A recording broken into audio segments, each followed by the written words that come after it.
Vous écoutez l'épisode 22 en toute liberté avec Vicky. Aujourd'hui, je te parle de responsabilisation.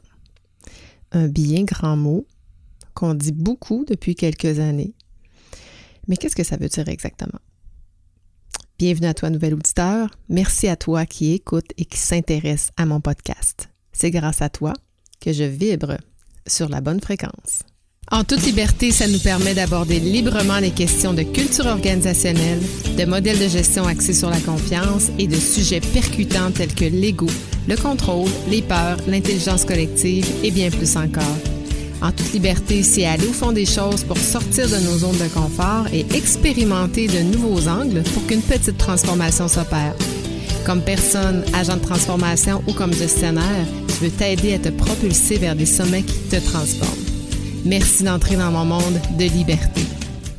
Ça fait longtemps que j'ai envie de parler des sujets d'aujourd'hui. En fait, dans mon esprit, tous ces sujets-là étaient un peu pêle-mêle, séparés. Puis récemment, j'ai comme si tout ça s'était amalgamé, puis plusieurs de ces frustrations-là, parce que je suis très honnête ce matin, cet épisode-là est issu de plusieurs de mes frustrations. Donc, cet amalgame-là s'est transformé en un mot qui est la responsabilisation. Donc, aujourd'hui, je te parle de 5 types de responsabilisation à laquelle ça m'a fait réfléchir. Puis, quand j'ai structuré mes idées, ça m'amène à ces 5 types de responsabilisation-là. Il y en a probablement un paquet d'autres, et tant mieux si tu en trouves d'autres, puis que ça t'amène à réfléchir sur la responsabilisation en soi. Je trouve que la responsabilisation, elle est hyper manquante dans nos vies personnelles, dans nos entreprises et dans notre société. Avant que je te présente ça, j'aimerais ça qu'on revienne sur la sémantique du mot responsabilisation. Moi, j'utilise Antidote beaucoup, là, qui me réfère vers d'autres plateformes là, pour les définitions des mots, mais Antidote est quand même toujours très sur la coche, je veux dire. Donc, si on regarde la sémantique du mot, si je regarde la racine latine du mot responsable, parce que la définition de responsabiliser, c'est de rendre responsable, qui veut dire dans le latin responsus et bleu. Donc, responsus, c'est répondu et bleu, c'est pouvoir. Fait que là, je me disais, bon, est-ce que c'est parce qu'on te confère un pouvoir, tu réponds d'un pouvoir qu'on t'a conféré, alors ce qu'on appellerait aussi l'autorité. Puis là, j'essaie de pousser ma réflexion plus loin, puis je me dis, mais ça peut être à l'inverse aussi. Je peux faire répondre mon pouvoir parce que j'ai un pouvoir de me faire entendre. J'ai un pouvoir d'agir, donc j'ai un pouvoir de me responsabiliser. Puis à l'inverse, ça m'a frappé, l'antonyme, j'avais jamais vraiment réfléchi à ça, mais l'antonyme de responsable ou responsabiliser, c'est infantiliser. Puis là, écoute, je ne veux pas partir sur un débat de société actuelle, mais on est dans un débat en ce moment il y a plusieurs qui disent qu'ils se font infantiliser par le gouvernement avec toutes les mesures sanitaires qu'on nous impose, mais en même temps, quand on regarde l'inverse, pourquoi on se fait infantiliser? C'est peut-être parce que, comme société, on n'a pas la capacité ou la connaissance ou les intentions de se responsabiliser. En tout cas, j'arrête ici, je ne veux pas faire un débat avec ça, mais quand on regarde la sémantique, des fois, ça nous fait réfléchir un peu plus loin que juste en avant de nous. Plus loin dans la définition, on dit que la personne qui est responsable, c'est la personne qui a le pouvoir de prendre une décision sans en référer préalablement à une autorité supérieure, ou encore une personne qui porte la responsabilité légale de ses actions, ou la responsabilité qui va la porter. Ses responsabilités.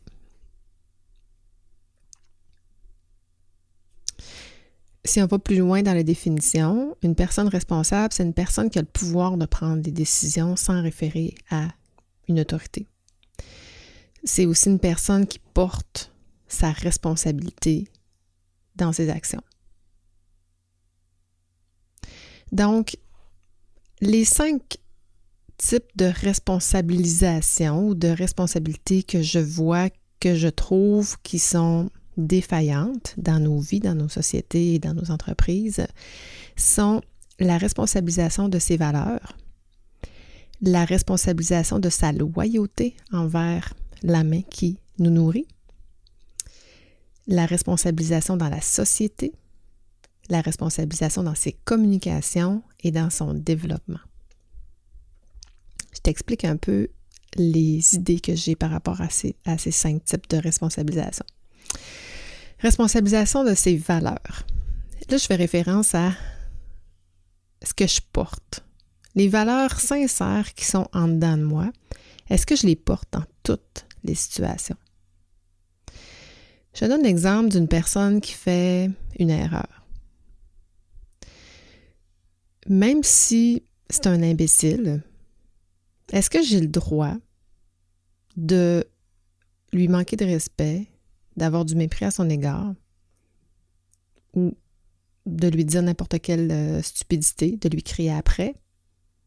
Est-ce que dans mes valeurs, j'ai le respect, le bien-être d'autrui? Est-ce que je porte cette valeur-là même si c'est un imbécile?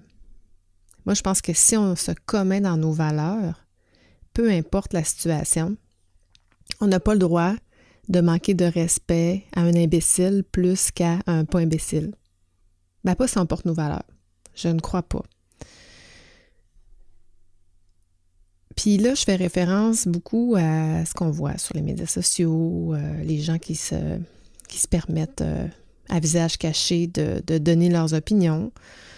Puis partout, sur toutes les plateformes, moi je suis sur des sites là, de doodle, de poodle plutôt, de chiens, de caniches. Tu sais, c'est pas un endroit où tu t'attends à ce que les gens se manquent de respect puis que ça se chicane entre eux, mais tous les groupes dans lesquels je fais partie, il y a toujours le même comportement.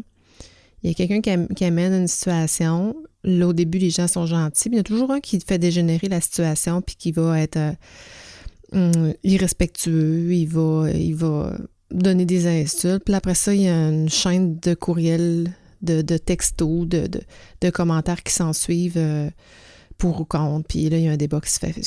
À chaque fois, je me dis, mon Dieu, c'est une belle étude sociologique. Là, je t'invite à regarder ça, là, à analyser ça, mais je trouve que ça ne fait pas de sens. Pourquoi je vais dire quelque chose à quelqu'un que je connais même pas? C'est pas de mes affaires.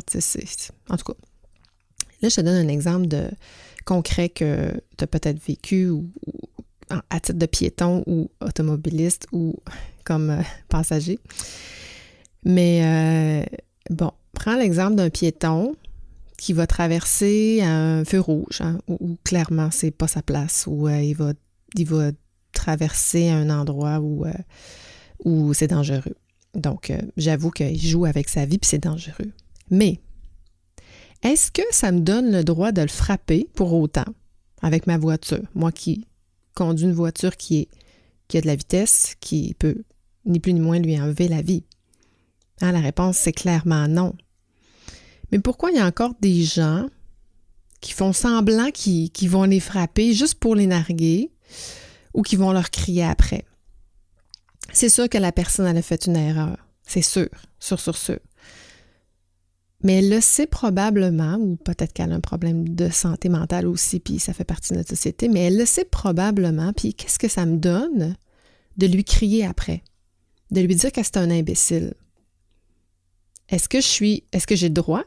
Puis est-ce que je suis commis dans mes valeurs de respect si je crie aux gens à leur dire que c'est des imbéciles? Moi, je me dis que à partir du moment où c'est toi qui a le pouvoir de faire attention, bien, fais attention. Oui, la personne est en erreur. C'est la même chose, les automobilistes. Qui n'a jamais commis d'erreur? Regarde, on a tout coupé un peu trop sec, un dépassement un peu dangereux. On fait tous ça. Est-ce que ça nous donne le droit, comme automobiliste, à crier après celui qui t'a coupé ou qui a fait une manœuvre dangereuse ou à te fâcher à l'intérieur de ta voiture, à dire des injures que tu oserais jamais dire devant une personne parce que dans nos valeurs, lorsqu'on est en interrelation, ne se traite pas comme ça, on ne se fait pas des doigts d'honneur comme ça, à moins qu'on soit... Il y en a qui le font, mais clairement, ils n'ont pas ces valeurs-là de respect envers autrui. Mais quand on les a, tu sais, pourquoi qu'on fait ça? Si tu as écouté mon épisode précédent de la semaine passée qui s'appelle « Arrête, tu me déclenches », rappelle-toi que les autres ne sont pas la cause de nos émotions. Si je me fais couper, ça me met en colère, ça me déclenche. Mais c'est pas la faute de la personne. Pourquoi je suis déclenchée? C'est peut-être parce que je suis stressée par le travail, par mes obligations familiales. Fait que la source de ma colère n'est pas l'automobiliste. C'est l'émotion que je porte en moi qui est déclenchée par celui-ci. En tout cas, à réfléchir. Mon deuxième type de responsabilisation, c'est de se responsabiliser dans sa loyauté envers la personne qui nous nourrit. Et là, je fais référence à une expérience que j'ai vécue pas plus tard que cette semaine.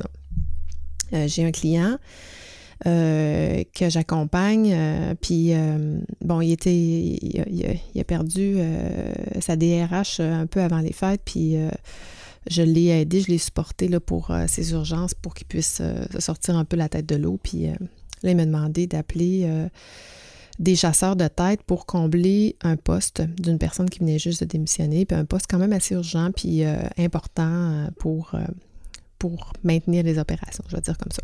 Je ne donnerai pas le poste, mais... alors, j'ai contacté 2 chasseurs de tête, bien connus ici au Québec. Et là, on me dit, on donne la description du poste, le contexte de l'entreprise, tout ça. Puis on me dit, c'est quoi le salaire? Ben, elle dit, le salaire, je vais te revenir, mais la personne en ce moment, elle gagne 47 000. Donc, j'ose croire que ça va être entre 45 et 50. Mais je dis, c'est quoi le marché? Tu sais, vous qui connaissez le marché, le range qu'on demande, le type d'expérience, de personnalité, puis le bilinguisme, ça prenait une personne bilingue. Elle me dit, ben c'est au moins 50 000, si c'est pas 55 000. Je dis, OK. Et que j'appelle l'autre firme de placement, puis eux, même affaire, mais ils me disent 45 à 50. Mais leur taux de placement est plus élevé. Fait que ça m'a fait réfléchir, puis je me suis dit, parce que, bon, si tu es un responsable des ressources humaines, si tu es un gestionnaire ou si tu es un employé, hein, tu sais, en ce moment, que tu sois en Europe ou que tu sois au Québec, ou je pense partout sur la planète, la rareté de main-d'œuvre se fait sentir plus que jamais, puis il y a beaucoup de mouvements dans les organisations, puis clairement, c'est sûr qu'une personne ne va pas partir pour moins que ce qu'elle gagne en ce moment. Hein, on s'entend, tu sais, puis c'est sûr que si je gagne 47 000 puis qu'on m'en offre 55, ça se peut que je parte juste pour un salaire et non pour le reste, et non pour la culture de l'entreprise, les collègues de travail, mon patron, qu'on prend soin de moi, qu'on me traite de façon humaine. Tu sais, c'est pas ça qui va me faire partir, c'est un salaire. Fait que quand on arrive dans une chasse de tête, on se fait offrir des conditions plus élevées, ben, on peut partir, oui.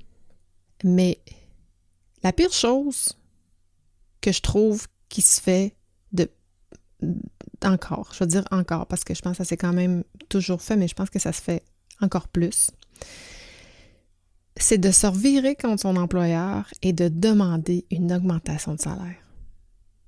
Sérieusement, moi, c'est la pire chose qui vient me déclencher dans mes valeurs parce que on a stretché un marché par des firmes de placement. Puis là, je m'excuse si tu fais du recrutement, là, mais en même temps, si ça peut te faire réfléchir, tant mieux. Mais on a stretché un marché en offrant des conditions salariales élevées afin d'être capable de combler nos postes et de retirer le pourcentage qui était attribué. C'est facile de vendre un poste qui offre. Alors, moi, comme employeur qui ne connais pas le marché de tous mes types de postes puis l'écosystème, comment il est en mouvance, j'y crois. Donc, je vais faire un sacrifice, je vais stretcher ma masse salariale, je vais peut-être même être en position d'iniquité avec d'autres postes pour pouvoir avoir une ressource afin de pouvoir servir mon client. Fait que ça, un cas, s'il y avait juste un cas, c'est tel que tel, mais si tout le monde fait ça, et en ce moment, tout le monde fait ça,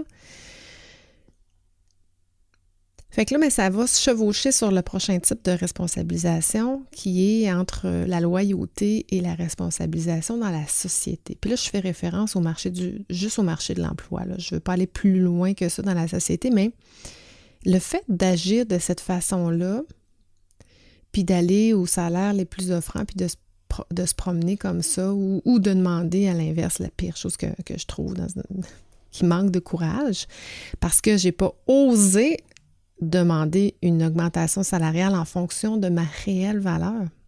Et là, ça c'est se responsabiliser aussi de dire, d'adresser les affaires quand on ne se sent pas bien, c'est important. J'en parle pas de la responsabilité de ses émotions, mais j'aurais dû l'aborder. Mais comme je ne veux pas, j'ai peur d'attribuer ça, mais je vais me servir d'opportunités pour le faire. Fait qu'est-ce que ça a comme conséquence? Puis récemment, j'étais avec un groupe dans les technologies de l'information qui vivent des grosses pénuries d'emplois, puis ils ne savent plus comment faire parce que d'embaucher quelqu'un à 25 000 de plus parce que tu as un Shopify qui vient casser le marché, bien, la conséquence, c'est que tu es obligé de monter le salaire de tout le monde dans ton entreprise. Puis là, bien, ça devient dangereux pour la profitabilité des entreprises, mais ça devient dangereux aussi pour nous comme consommateurs. Puis là, c'est là que je réfère à la société parce que dans la société, inévitablement, je vais payer mon lait, mon pain, mon beurre, mon essence, mon restaurant, les jouets pour mes enfants. Je vais tout payer plus cher. Les services que je vais consommer, tout va être plus cher parce que les masses salariales ne cessent de monter et les entreprises n'ont pas le choix d'augmenter leurs prix. Parce qu'en plus, ils doivent jongler avec l'augmentation des matériaux, tout ça. Fait que, je pense qu'en termes de société, il faut se parler, il faut se responsabiliser, puis faire attention. Oui, on va continuer de se faire chasser par les chasseurs de tête, oui. Mais si tu utilises cette stratégie-là pour augmenter ton salaire, moi, je pense que tu as failli à quelque part, en tout cas. Peut-être que le chapeau te fait, probablement qu'il ne te fait pas, mais s'il te fait ou si tu vois des gens faire ça, bien, je pense qu'on a une responsabilité de société de se dire « Hey, attention quand même », parce que si tout le monde faisait ça, bien, inévitablement, le prix, tous les prix vont augmenter. Fait que là, bien, ça fait comme un cercle vicieux. Fait que si les prix augmentent, je vais chercher à avoir un salaire plus élevé, puis là, bien, c'est une roue sans fin. En tout cas, si tu as envie de répondre à tout ça, j'aimerais bien t'entendre là-dessus. La quatrième responsabilisation, c'est dans ses communications. Donc, j'en parle dans ma formation, j'en ai parlé récemment avec d'autres personnes aussi.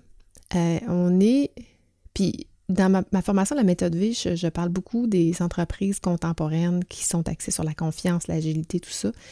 Et ces problèmes-là se posent de moins en moins dans ce type d'entreprise-là parce qu'on a responsabilisé les employés dans leur communication.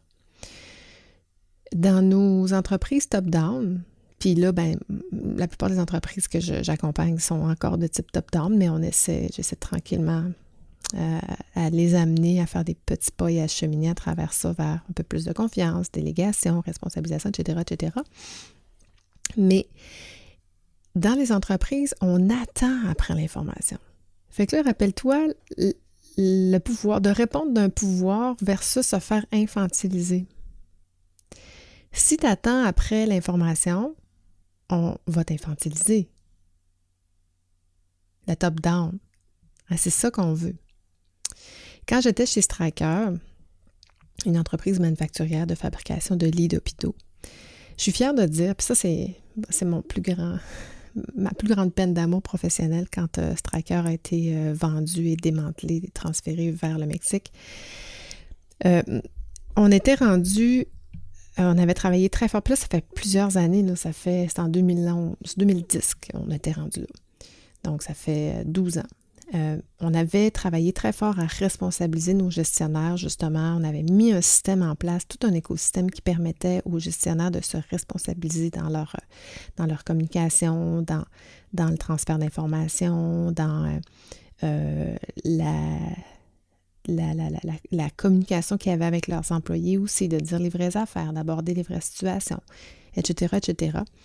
Et moi, dans ma tête, comme DRH, j'étais rendue vraiment à mon next step. Ma vision, c'était de rendre l'entreprise responsable, même des employés. C'est-à-dire, si je n'ai pas l'information pour faire mon travail, pour faire ma tâche, pour prendre une décision, je dois aller la chercher.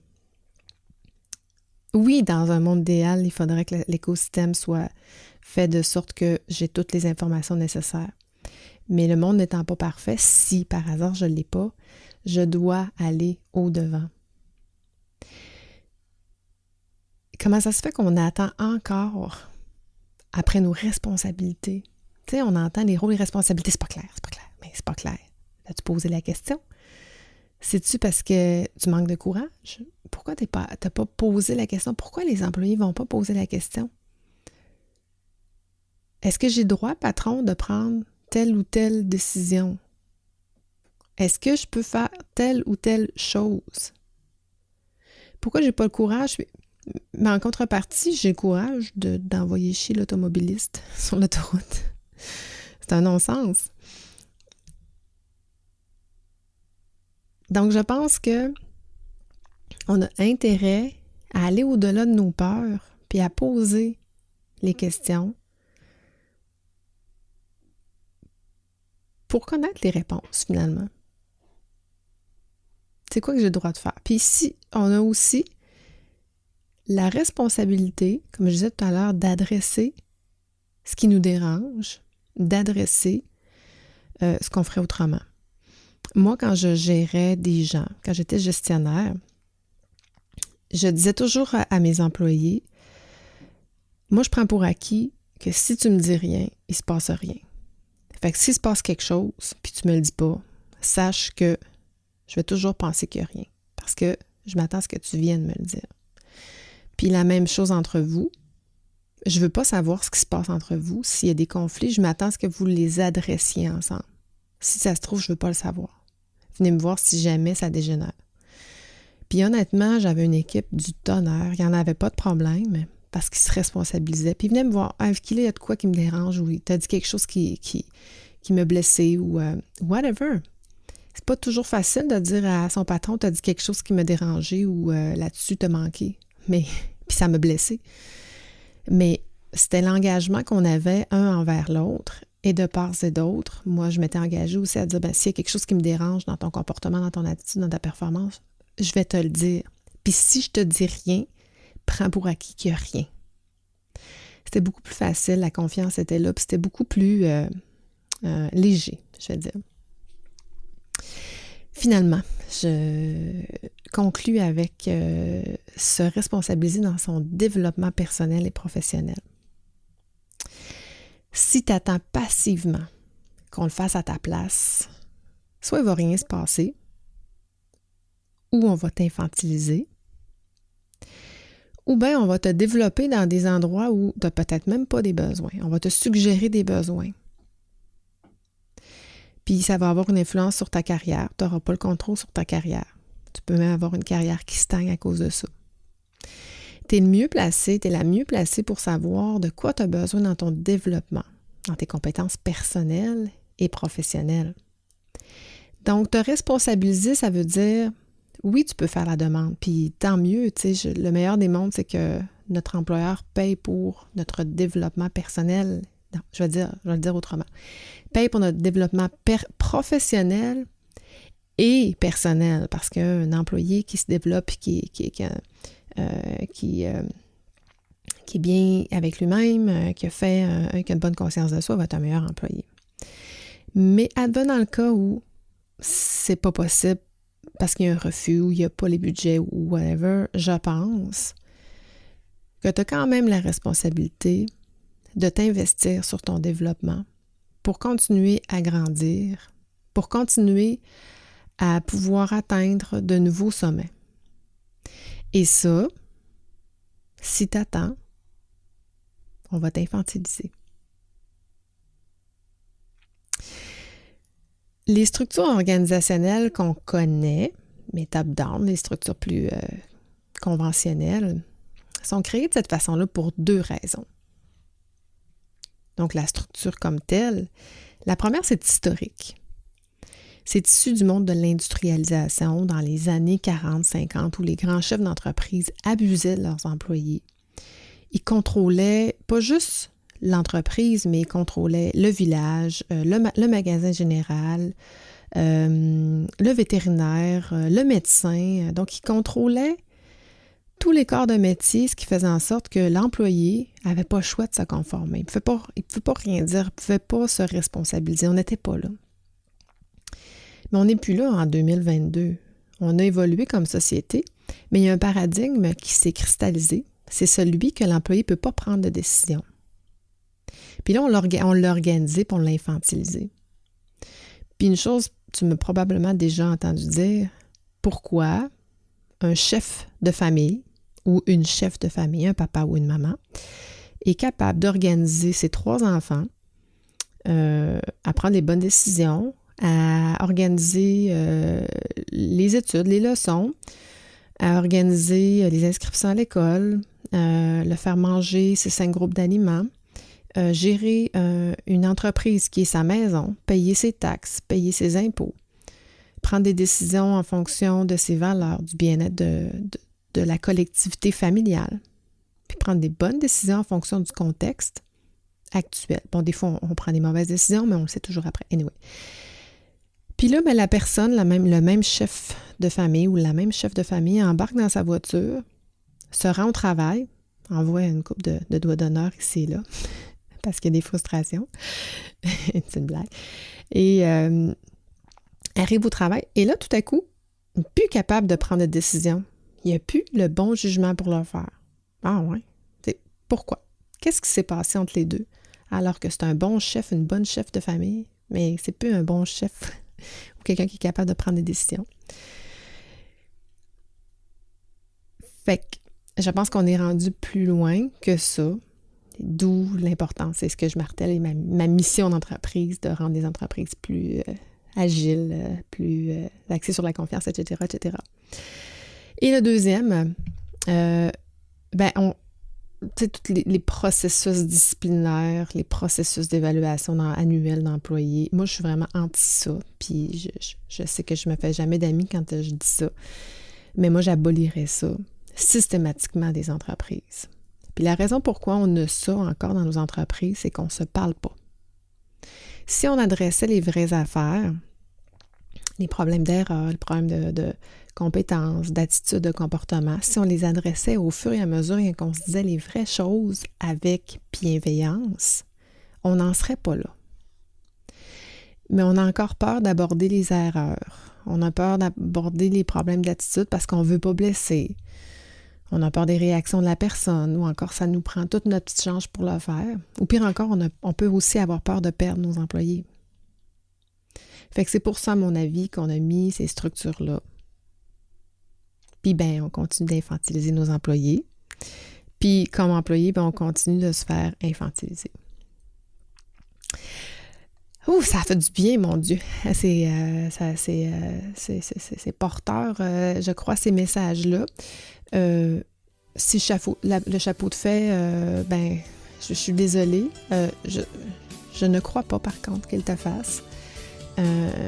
Mais je souhaite que, comme société, on se passe le mot puis qu'on influence positivement les gens qu'on connaît, nos voisins, nos amis, notre famille, à adopter des réflexions qui sont plus responsabilisées. Donc, je pense que c'est le message que je voulais passer aujourd'hui. J'aimerais t'entendre. Je sais qu'il y a des choses très rigides dans mes principes que j'ai abordés aujourd'hui.